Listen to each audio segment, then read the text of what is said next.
자, 이번 시간에는 이제 납작한 하프가드 상태에서 거리를 벌리는 이제 가장 기본적인 요령을 알려드릴 건데,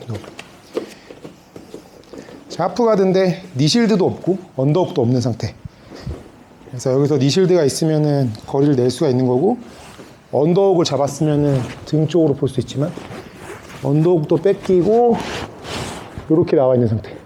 이 상태에서 밑에 있는 사람은 항상 거리를 만들어서 이제 본인이 좀 움직일 수 있게, 그리고 직접 눌리지 않게 프레임을 세우는 거를 우선으로 해주고, 그 다음에 이제 그게 안 될 때 뒤집으려고 해줘야 되는데, 같은 기술이라도 순서를 반대로 하면 잘 안 돼요. 그러니까 먼저 끌어안고 뒤집으려고 하면은 잘 안 될 수밖에 없어요. 왜냐면 내가 위에서 그냥 밀려나지만 않고 자리를 유지만 하면은 굳이 막 압력을 가하지 않아도 계속 이점을 가져갈 수 있기 때문에 밑에 있는 사람은 반대로 생각해야 돼.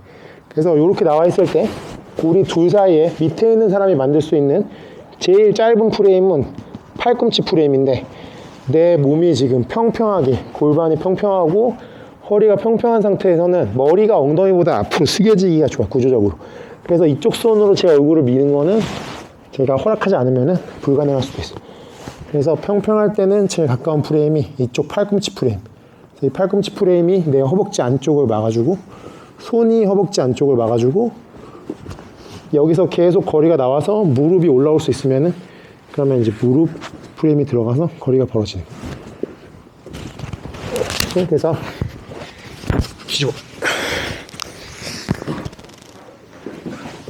납작한 하프가드에서 크로스페이스 당하고 언더훅 팔았을 때 이 팔로 밀 수가 없어. 놔두고 이쪽 팔로는 밀 수 있으니까 이 팔이 이 안쪽 싸움을 해줍니다.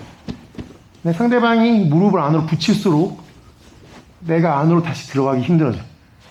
근데 되면은 일단 넣으려고 노력을 하는 거야.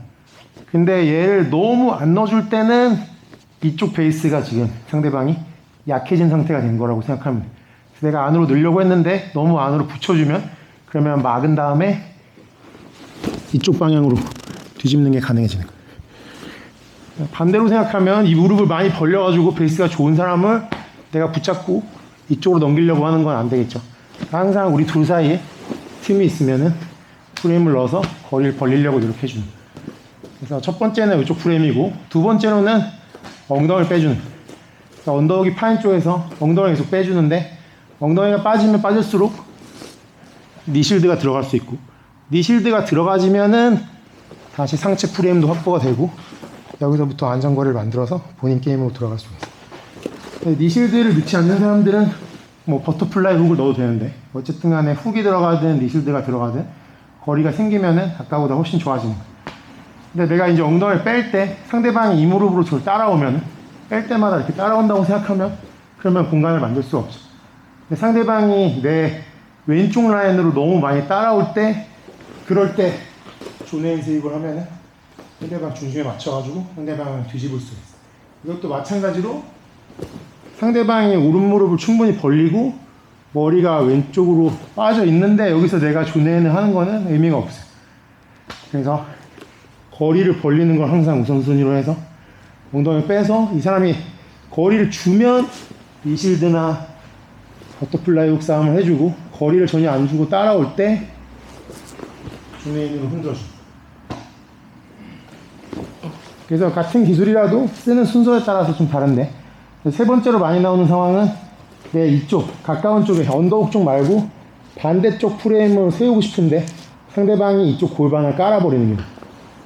골반을 깔아버리면은 좀 애매해지는데, 상대방 몸이 비스듬해졌을 때는 머리를 밀 수 있다고 생각하면 돼요. 그래서 손이 다시 안쪽으로 들어갈 수가 있어요.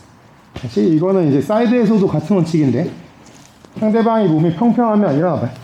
상대방이 인사하듯이 굽히면 고관절이 구부러지고 허리가 구부러지고, 결과적으로 머리가 엉덩이보다 앞으로 숙여질 수 있어.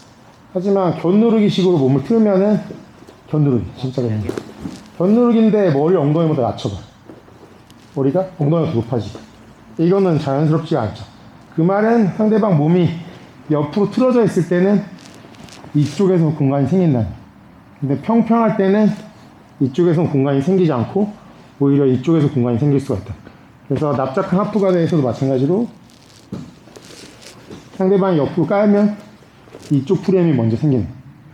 그리고 상대방이 옆으로 깔았기 때문에 이제 상대방을 내가 직접 민다는 게 아니라 밀 수도 있을 것 같은 느낌. 그래서 왼쪽 팔꿈치랑 왼쪽 무릎을, 실제로는 왜 왼쪽 무릎이 상대방한테 닿지 않더라도 내 왼팔 왼무릎을 닿게 만든다는 생각으로 계속 멀어지면 이 사람이 몸을 기울이고 있으면 이제 넘어지고, 안 넘어지려고 정상적인 중심으로 돌아오면은 나한테 쉴드가 걸리게 돼 있어. 그래서 이 느낌이 상대방한테 닿지가 않아서 불안하게 느낄 수가 있는데, 상대방을 꼭 밀지 못해도 구조상 내가 이렇게 만들어주면 결국에 상대방이 나한테 와서 걸릴 수밖에 없다는 걸 이해를 하면 돼. 다시 누워봐요. 그래서 오늘 납작한 플랫 푸가드에서 머리를 벌리는 3가지 기본 기술. 첫 번째로 이쪽 팔꿈치랑 허벅지 싸움 해서 밀어서 무릎 들어가면 좋은 거예요. 근데 내가 이쪽을 안 주려고 극단적으로 줄인다? 그러면 이쪽이 들어가지.